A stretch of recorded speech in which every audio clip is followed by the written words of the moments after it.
Yep, that's right. Halo is actually, for the very first time, releasing on a PlayStation console. Never ever thought I would say those words. And actually, if I'm being honest with myself, it's kind of been obvious in the past few months, kind of the past year leading up to this, that this would be the inevitable conclusion to where Microsoft was trying to take Xbox. It's very obvious they want this multi-platform approach to really be the norm. They want it to be the status quo going forward. And it was really started with games like Grounded, Hi-Fi Rush, Pentiment. Those were big, but it really doesn't get any bigger, any more Xbox than the Halo franchise. Once you release this bad boy onto the PlayStation consoles, the floodgates are open. You are officially multi-platform. There is absolutely no longer any denying it. So you might have seen this news already, but if you haven't, it was just announced today, just a few hours ago actually. This is going to be a remake of the first Halo game, and,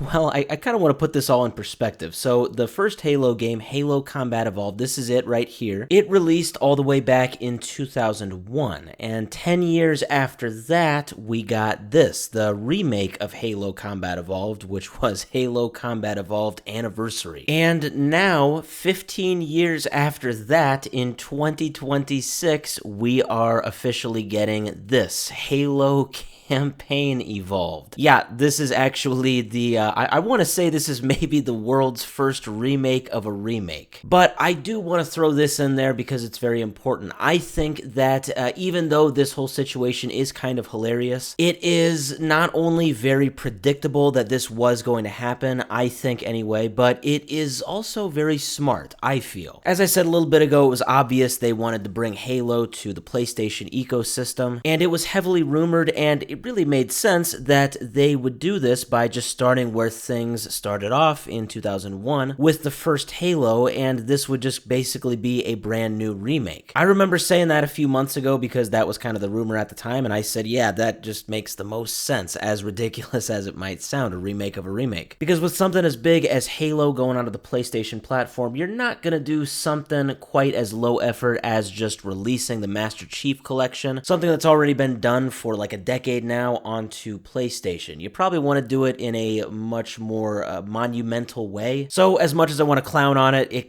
kind of does make sense. But yeah, this is it right here, if you can believe your own eyes. This is a Halo game that is, yeah, being listed on the PlayStation Store. It's not out yet. Like I said, it's coming out next year, but yeah, it's on the store. Now, besides a couple gameplay trailers and even like a 13-minute gameplay video that they released, which I did watch, there are kind of some questions and answers here that are highlighted in this article that's actually just on Xbox.com. So right here we got kind of the summary of the info. So yes, Halo Campaign Evolved is going to be available sometime in 2026 for the Xbox Series consoles, as well as Steam, Xbox on PC, and PlayStation 5. And of course is going to be on Xbox Game Pass. We do also see that it is going to be on Unreal Engine 5, which there were some comments I saw on some of the YouTube videos. There's kind of some issues you can kind of see in the gameplay footage. Like I did see kind of some, I think it'd be like rendering issues or something with like some of the graphics in the distance. It's a little bit odd, but obviously this game is not out yet. Maybe that will get patched. And it does sound like they're adding a few bonus things to the campaign. We really don't know exactly what that's going to be, but some of the stuff we do kind of know, like they're adding sprinting. They're going to have co-op campaign, and yes, you can play cross-platform. Like one of your buddies can be on Xbox, one can be on the PS5, and one can be on PC. But yeah, overall gameplay looks great. You should definitely check out some of the videos, and overall, yeah, I think this just really highlights something very big, something very monumental that just completely changes Xbox forever. Though this was, as I said, probably pretty predictable for anyone that was paying attention, it nonetheless is still huge. This is basically the complete end of Xbox exclusives, and to some that might even mean the complete end to the console wars.